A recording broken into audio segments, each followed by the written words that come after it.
Hi student, unique video में आप लोग का स्वागत है। और आज की वीडियो में हम लोग सीखने वाले हैं कि मार्कशीट में हम लोग अगर काउंट निकालना हो, ठीक है, और स्टेटस निकालना हो और डिवीजन निकालना हो, अगर ग्रेड निकालना हो तो वह कैसे निकालते हैं और इसके लिए कौन कौन से फॉर्मूले इस्तेमाल किए जाएंगे, वह इस वीडियो में एक एक करके स्टेप बाय स्टेप सीखने वाले हैं, समझने वाले हैं। क्योंकि हमने पिछले वीडियो में परसेंटेज तक आपको बता दिया था। अब चलिए आते हैं काउंट को थोड़ा समझते हैं और बहुत ही ज्यादा इसका इस्तेमाल किया जाता है। थोड़ा सा सुनिएगा, समझिएगा और जानिएगा।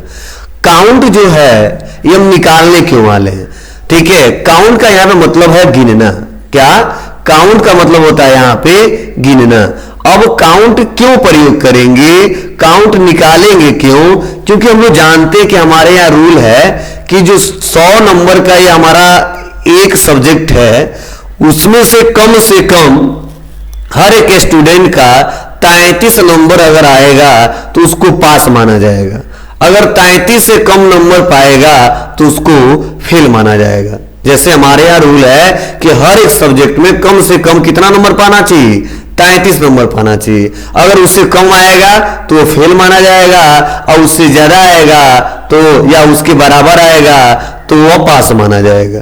तो वही काउंट से हम ज्ञात करना चाहते हैं या गिनना चाहते हैं कि जो हमारे 6 सब्जेक्ट हैं, जो हमारे 6 सब्जेक्ट हैं, उस 6 सब्जेक्ट में कितने ऐसे सब्जेक्ट हैं जिसमें 33 से कम नंबर पाया है। अगर 33 से कम नंबर नहीं पाया है तो काउंट वहां पे 0 गिन के बता देगा। मतलब सर 0 आएगा, मतलब 6 सब्जेक्ट में किसी में 33 से कम नंबर नहीं पाया है। अगर वहां पे 1 आ गया तो हम समझ जाएंगे किसी एक सब्जेक्ट में 33 से कम नंबर पाया है। अगर 2 आ गया तो हम समझ जाएंगे 2 में 33 से कम नंबर पाया है। अगर 5 में आ गया तो समझ जाएंगे 5 में 33 से कम नंबर पाया है। अगर किसी में नहीं पाया है तो बाय डिफॉल्ट काउंट क्या करेगा, 0 बताएगा। अब सवाल यह कि सिर्फ निकालेंगे कैसे, इसके लिए कौन सा फॉर्मूला इस्तेमाल किया जाएगा? तो बहुत ही सिंपल है। अगर जब भी हमको कंडीशन के आधार पर कुछ काउंटिंग करना हो, ध्यान से सुनना, जब भी हमें कंडीशन के आधार पर कोई काउंटिंग करना हो तो उसके लिए हमें इस्तेमाल करना होता है किसका, उसके लिए इस्तेमाल करना होता है एक फार्मूला होता है जिसे बोलते हैं काउंट टिप। काउंट टिप का मतलब होता है, काउंट मतलब होता है गिनना और इफ मतलब होता है यदि। मतलब जब भी कंडीशन लगा के अगर गिनना हो तो वहां पे हमें काउंट टिप फार्मूले का यूज करना होता है। तो बहुत सिंपल है, हम करेंगे इक्वल और इक्वल करने के बाद लिखेंगे काउंट टिप और काउंट टिप टाइप करने के बाद से ब्रैकेट को ओपन करेंगे और जैसे ब्रैकेट को ओपन करेंगे देखिए यहां पे पूछा जा रहा है रेंज। मतलब रेंज कौन सा है जिसमें से कंडीशन लगा के आपको निकालना है। तो सब्जेक्टों का रेंज है, इसीलिए हम हिंदी से लेके और 8 तक पूरा सेलेक्ट कर लेंगे और हिंदी से लेके 8 तक सेलेक्ट करने के बाद से जस्ट यहां पे आएंगे, कामा करेंगे। उसके बाद से देखो पूछा जा रहा है क्राइटेरिया। मतलब क्राइटेरिया का मतलब होता है आपका कंडीशन क्या है। तो मेरा कंडीशन क्या है, तो डबल इन्वर्टेड कामा के अंदर मैं लिखूंगा लेस देन 33। अब लेस देन 33 क्यों लिखा और डबल इन्वर्टेड क्यों लिखा? तो डबल इन्वर्टेड कामा रूल है कि आपको डबल इन्वर्टेड कामा के अंदर लिखना पड़ेगा। और जो लेस देन 33 लिखा इसलिए लिखा कि उस पूरे नंबर में से आप वो नंबर काउंट करके बताओ जो 33 से कम है। अगर 33 से कम नंबर है तो काउंट करके बताइए, अगर 33 से कम नंबर नहीं है तो काउंट करके मत बताइए। तो चलिए डबल इन्वर्टेड कामा करके इसको क्लोज करते हैं, ब्रैकेट को बंद करते हैं और इंटर बटन दबाते हैं। देखिए यहां पे आ गया 1। क्या आ गया? 1। मतलब 1 आने से क्या इंडिकेट हो रहा है? 1 आने से यही इंडिकेट हो रहा है कि किसी एक सब्जेक्ट में यह 33 से कम नंबर पाए हैं। और जैसे मैं सबका ड्रैग करता हूं तो सबका रिजल्ट आ जाएगा जितने लोग होंगे। तो देखिए यहां पे 1 है, मतलब एक किसी सब्जेक्ट में वो फेल है। 0 है, 0 है, 0 है, किसी में फेल नहीं है। 1 है किसी एक में, 0 है, 0 है, किसी में नहीं। 2 है, 2 सब्जेक्ट में फेल है और 0 0 0 0 0 0 किसी में फेल नहीं है। मतलब इस प्रकार हमने क्या किया है, काउंट निकाले। आपको सर कैसे, हमको दिखा दीजिए इसका मतलब क्या है। तो देखो यहां पे जब आओगे तो देखिए यहां पे या हिंदी में 33 से कम नंबर नहीं है, इंग्लिश में भी 33 से कम नंबर नहीं है, मैथ में भी 33 से कम नंबर नहीं है, साइंस में भी नहीं है, लेकिन देखिए सोशल साइंस में 32 है और इसीलिए यहाँ पे 1 आया है। आर्ट में भी सही नंबर है, ठीक है। अब यहाँ पे देखो 0 क्यों आया है, देख लीजिए, इसमें भी नंबर अच्छा है, इसमें भी है, इसमें भी है, इसमें भी है, इसमें भी है और इसमें भी है, इसलिए यहाँ पे 0 आया है। यहाँ पे 2 क्यों आया है, तो देखिए यहाँ पे 2 सब्जेक्ट में, यहाँ पे सही है, यहाँ पे सही है, देखो साइंस में 25 नंबर है और उसके बाद से सोशल साइंस में 30 नंबर है। तो इस प्रकार हम आसानी तरीके से ये काउंटिंग करके चेक कर सकते हैं कि कितने सब्जेक्ट में वो पास है और कितने सब्जेक्ट में वो फेल है, मतलब गिन के हम बता दिए। लेकिन इतने से लोग अगर यहाँ पे डायरेक्टली आके देखें तो उनको समझ में नहीं आएगा कि वो लड़का पास हुआ है कि फेल हुआ है। तो अगर हमको यह बताना है कि वो पास हुआ है या फेल हुआ है, तो इसके लिए हम आ जाएंगे कहां पे, तो स्टेटस पे, और स्टेटस पे आने के बाद से हम इसका स्टेटस निकालेंगे। अब स्टेटस निकालेंगे कैसे, तो बस हमें बताना है कि अगर 0 होगा तो पास होगा, अगर 1 होगा तो सप्लीमेंट्री होगा और अगर 2 होगा तो वो फेल होगा। मीन्स मतलब यह है कि अगर जहां जहां काउंटिंग में 0 होगा उसके सामने पास आ जाना चाहिए, मतलब यह रूल के हिसाब से पास है। जहां जहां पे 1 है वहां पे सप्लीमेंट्री आ जाना चाहिए, मतलब किसी एक सब्जेक्ट में फेल है फिर भी उसको हम पास मान लेते हैं, वो अगली क्लास में जा सकता है। अगर किसी 2 सब्जेक्ट में फेल है तो उसके सामने फेल आना चाहिए। तो वही निकालने के लिए हम निकालते हैं स्टेटस, और स्टेटस को निकालने के लिए जो फार्मूला यूज होता है उस फार्मूले के नाम है क्या, इफ। क्या है, इफ। तो इफ का मतलब ये होता है कि कंडीशन के आधार पे अगर कोई रिजल्ट शो कराना हो, कंडीशन के आधार पे अगर कोई रिजल्ट शो कराना हो तो वहां पर हम इस्तेमाल करते हैं क्या, तो वहां पर हम इस्तेमाल करते हैं इफ फार्मूला। तो चलिए इसको देखते हैं, समझते हैं। इसके लिए मैं इक्वल करूंगा और इक्वल करने के बाद से इफ करूंगा और ब्रैकेट को ओपन करता हूं। इक्वल किया, इफ किया, ब्रैकेट को ओपन किया और पहले ही पूछा जा रहा है लॉजिकल टेस्ट। क्या, लॉजिकल टेस्ट। लॉजिकल टेस्ट का मतलब आपका कंडीशन क्या है, तो मेरा कंडीशन है काउंट के हिसाब से, इसलिए मैं काउंट को सेलेक्ट करूंगा और काउंट को सेलेक्ट करके करूंगा इक्वल। अब मैं पूछ दिया इससे कि अगर काउंट बराबर 0 हो, क्या हो, काउंट बराबर 0 हो तो कामा और वैल्यू इफ ट्रू, मतलब काउंट बराबर अगर 0 पाया जाए तो वैल्यू ट्रू, मतलब क्या दिखाना चाहते हो, तो डबल इन्वर्टेड कामा करके हम कर देंगे पास दिखा देना। क्या दिखा देना, पास दिखा देना और डबल इन्वर्टेड कामा क्लोज कर देना। फिर से करेंगे हम लोग कामा और उसके बाद से फिर से पूछ रहा है वैल्यू इफ फॉल्स। क्या पूछ रहा है, वैल्यू इफ फॉल्स। तभी वैल्यू फॉल्स में कुछ देना नहीं है क्योंकि कंडीशन हमारा एक और है, इसीलिए एक और इफ लगाएंगे। फिर से लिखेंगे इफ, ब्रैकेट को ओपन करेंगे और फिर से पूछेगा लॉजिकल टेस्ट, और लॉजिकल टेस्ट में हम लोग क्या करेंगे, फिर से वही एरिया सेलेक्ट करेंगे काउंट को और यहां पे करेंगे इक्वल 1, इक्वल 1 कामा करेंगे और फिर से पूछ रहा है वैल्यू इफ ट्रू।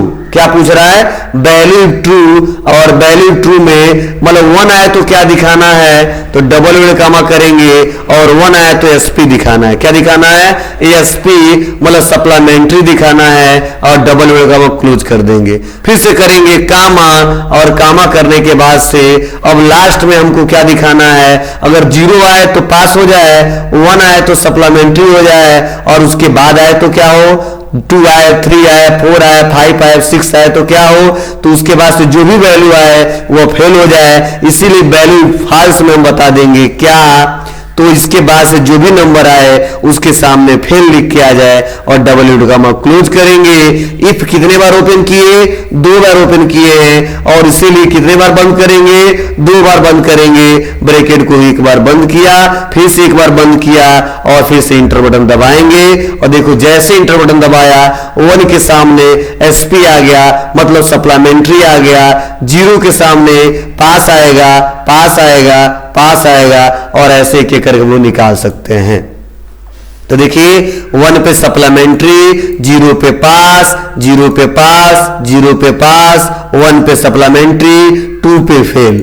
तो इस प्रकार ऑटोमेटिक हमारा वैल्यू कैलकुलेट होता है और ऑटोमेटिक ये सारा रिजल्ट निकलता है। और इसीलिए एक्सेल में फार्मूले का इस्तेमाल करके हम लोग किसी भी डाटा को अच्छे से निकाल सकते हैं, कस्टमाइज कर सकते हैं अपने रिक्वायरमेंट के आधार पे। जस्ट उसके बाद से अगला ऑप्शन दिया है, वह दिया हमारा क्या, डिवीजन। मतलब अगर हमको डिवीजन पता करना हो कि फर्स्ट डिवीजन है या सेकेंड डिवीजन है या थर्ड डिवीजन है, ठीक है, मतलब कौन सा डिवीजन है, या डिवीजन के हिसाब से भी अगर फेल है, ठीक है, तो वो कैसे निकालेंगे और इसके लिए क्या रूल है। तो बस बहुत सिंपल सा है, हम करते हैं इक्वल, और जब भी कंडीशन के आधार पे हमको कुछ दिखाना हो फिर से फार्मूले का यूज करेंगे, सेम वैसे यूज करेंगे, बस लगाएंगे इफ, ब्रैकेट को करेंगे ओपन, और सबसे पहले पूछ रहा है क्या, लॉजिकल टेस्ट। क्या पूछ रहा है, लॉजिकल टेस्ट। और लॉजिकल टेस्ट में इस बार हमको डिवीजन निकालना है। तो आपको सोचना होगा कि डिवीजन निकालने के लिए किसका सहारा लें, काउंट का सहारा लें या टोटल मार्क का सहारा लें, ये परसेंटेज का सहारा लें, क्यूबिटी मार्क का सहारा लें। तो आपको पता है कि जब भी हमें परसेंटेज, मतलब जब भी हमें डिवीजन निकालना होता है तो परसेंटेज के हिसाब से निकालना होता है। इसीलिए लॉजिकल टेस्ट में हम क्या सेलेक्ट करेंगे, परसेंटेज सेलेक्ट कर लेंगे, और परसेंटेज सेलेक्ट करने के बाद से हम लगाएंगे यहाँ पे ग्रेटर देन इक्वल। और सवाल यह कि सर ग्रेटर देन इक्वल क्यों लगाएंगे। ग्रेटर देन इक्वल लगाने का मेन मतलब यह है कि हम बताना चाहते हैं ग्रेटर देन इक्वल कर दिया 60, मतलब जो भी वैल्यू आए अगर 60 के बराबर आए या 60 से ज्यादा हो, मतलब परसेंटेज में जो वैल्यू 60 के बराबर हो या 60 से ज्यादा हो, तो कामा वैल्यू ट्रू क्या दिखाना है, तो वो फर्स्ट डिवीजन दिखाना है। तो मैं लिख देता हूं फर्स्ट और डबल उड़कामा कर देंगे क्लोज, फिर से करेंगे कामा, फिर से पूछ रहा है वैल्यू फाल्स, तो कंडीशन और देना है, फिर से इफ करेंगे, ब्रैकेट को ओपन करेंगे, फिर से पूछ रहा है लॉजिकल टेस्ट। क्या पूछ रहा है, लॉजिकल टेस्ट। और जो लॉजिकल टेस्ट पूछ रहा है हम फिर से परसेंटेज को सेलेक्ट करेंगे, ग्रेटर देन लगाएंगे, इक्वल लगाएंगे और 50 कर दिया। क्या कर दिया, 50 कर दिया। और 50 करने के बाद से हमने क्या किया, कामा किया। फिर से पूछ रहा है कि अगर 50 के बराबर या 50 से ज्यादा और 60 के बीच में हो तो क्या दिखाना चाहते हो, तो मैंने डबल उड़कामे में कर दिया सेकेंड डिवीजन। क्या दिखाना है, सेकेंड डिवीजन, और मैंने यहां पे लिख दिया सेकेंड, और सेकेंड टाइप करने के बाद से डबल उड़कामा क्लोज करेंगे, फिर से कामा करेंगे और उसके बाद से दिया वैल्यू फाल्स। एक कंडीशन और है क्योंकि थर्ड दिखाना है, फिर से इफ को ओपन करेंगे, ब्रैकेट को ओपन करेंगे और लॉजिकल टेस्ट में फिर से परसेंटेज को सेलेक्ट करेंगे, ग्रेटर देन करेंगे, इक्वल करेंगे और यहां पे लिखेंगे 33 और कामा कर देंगे। अब कह रहा फिर से अगर 33 और 50 के बीच में आए तो क्या देना है, तो मैंने यहां पे बताया डबल उड़कामा और उसके बाद से हमने बताया क्या, थर्ड डिवीजन होना चाहिए। क्या होना चाहिए, थर्ड डिवीजन होना चाहिए। तो मैंने लिख दिया थर्ड।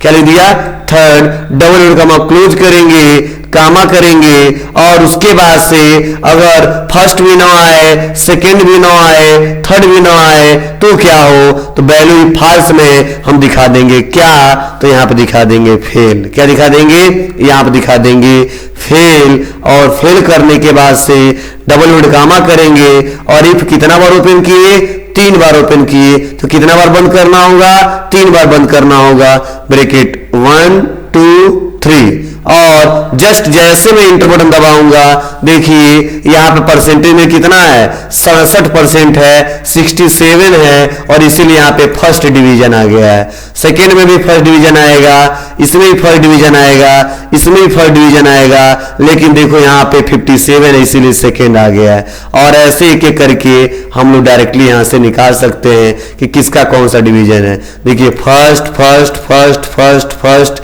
ये थर्ड है। थर्ड क्यों है, क्योंकि 47 से लेके 50 के बीच में है, 37 से लेके 50 के बीच में, इसीलिए थर्ड है।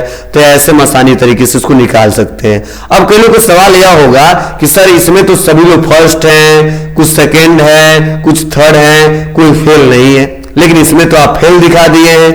मतलब देखो ध्यान देना, कई बार ऐसा होता है लोग 60% भी पाके फेल हो जाते हैं। आपको सर क्या रीजन है, क्यों ऐसा होता है? कई बार ऐसा होता है कि 4 सब्जेक्ट में 90 नंबर पा गया और 2 सब्जेक्ट में 33 से कम नंबर पा गया। तो बताओ 400 नंबर पा के भी, ठीक है, फर्स्ट डिवीजन पा के भी वो फेल हो सकता है। तो इसीलिए कहा जाता है कि अगर आपको निकालना है तो रूल के हिसाब से निकालना पड़ेगा। स्टेटस निकालने के लिए मैंने काउंट का सहारा लिया है, डिवीजन निकालने के लिए हमने परसेंटेज का सहारा लिया है। तो इस प्रकार हमने एक एक करके स्टेप बाय स्टेप 2 वीडियो में मार्कशीट कैसे बनाया जाता है, अब चाहे वो हाई स्कूल का हो, चाहे वो इंटरमीडिएट का हो, चाहे वो ग्रेजुएशन का हो, चाहे कोई भी किसी भी क्लास से रिलेटेड हो, अगर आपको मार्कशीट क्रिएट करने हो और तो यही फॉर्मूले लगते हैं, यही कंसेप्ट होते हैं, बस लोग डाटा चेंज कर देते हैं, इंटरफेस चेंज कर देते हैं, लेकिन डिवीजन निकालने के लिए, परसेंटेज निकालने के लिए, काउंटिंग करने के लिए, स्टेटस निकालने के लिए, ओबीटी मार्क निकालने के लिए इसी फार्मूले का इस्तेमाल, चाहे किसी भी क्लास का मार्कशीट हो, इसी फार्मूले का इस्तेमाल करके लोग निकालते हैं। तो इस प्रकार हमने आपको एक एक करके कंप्लीट सीरीज बताया है। अगर ये वीडियो आप लोग को अच्छा लगा हो तो please like, comment, share, subscribe करना ना भूलें। Thank you.